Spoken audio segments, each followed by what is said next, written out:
As I showed in the demo, if we were to keep going in a straight direction, you would actually see the memory being freed up in real time. So now we'll look at the improvements we made.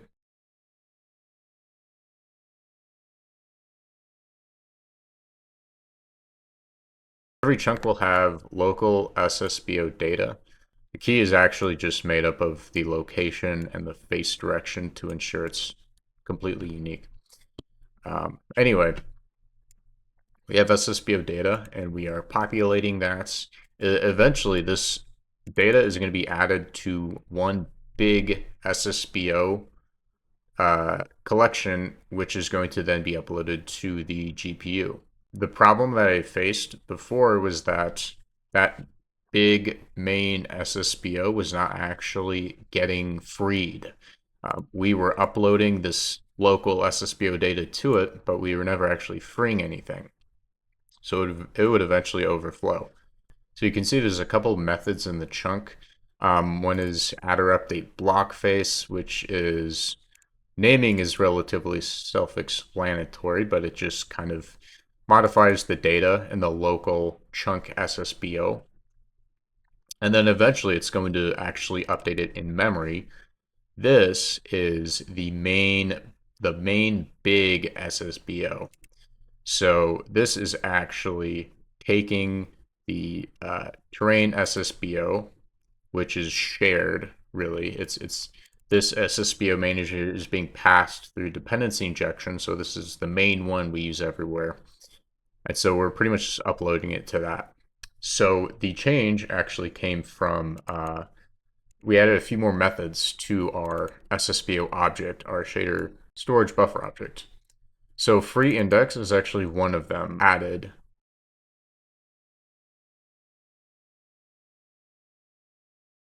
But if we look at our actual shader buffer object, this is where the changes really came in. If we go to the definition of that, this is all standard stuff, the actual initialization of it, the size, handle, binding index, stuff like that. That was all there before. Now the allocate index is what's new. So this allocate index method and this free index method are really what's new. So pretty much the allocate index is simple. It pretty much just provides an SSBO index to use. This index maps directly to our main large index that everything goes into, all the terrain goes into at least. So that's where that index references. But the allocate index is going to allocate an index to that SSBO.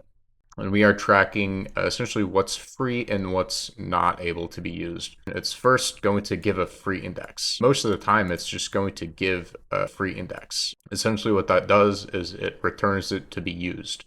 Because in our chunk, that's exactly what we're doing, really. We are calling that to grab an index to use, and then we're using that index in order to actually upload it to memory. And of course, we're going to have to free the index somewhere when we are done with it. So this is just kind of a list that keeps track of all of the free indices. You'll see our debug message shows the amount of bytes. This is actually the method that's called. It's returning the integer of whatever we just freed. So this method is kind of doing a lot of work here for us. Of course, we need to actually free the shader memory at the proper time. Because once you free this memory, it's going to not be rendered anymore at all. It's just going to be blank space. Free this memory, you pretty much have no chunk anymore. So it's important to call this at the right time.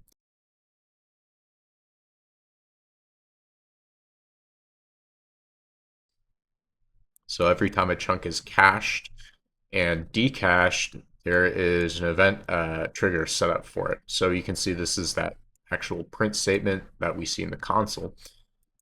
Whenever it's removed, it's going to pretty much just set the cache status to false, and then it's going to free the memory.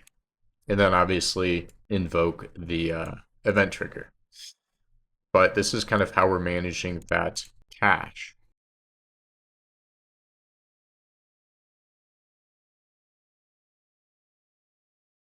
If we go to our chunk cache, which is really kind of the main place that we actually manage the cache. You can actually look at our, how we're handling it. So you can see whenever we update the chunk cache, we are going to, first of all, kind of get our previous cache and our new cache, right? So we store those and we say this is where we were before, this is where we are now, and pretty much the cache is just the collection of chunks within render distance.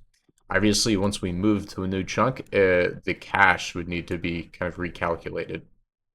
And that's really what get radial chunks does.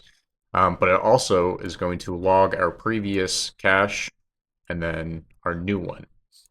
So this essentially just goes through all of the chunks that are visible, and it's going to trigger the cache event. So we're going into a chunk is what this means. So we cache the chunk.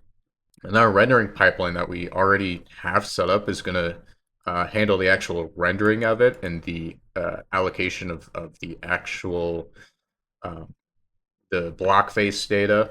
So all we really need to do here is set cache to true and then invoke that. So that's pretty much what we have here, right? So if we're leaving the chunk, it's going to decache it. And then if we're entering the chunk, it is going to cache it, really.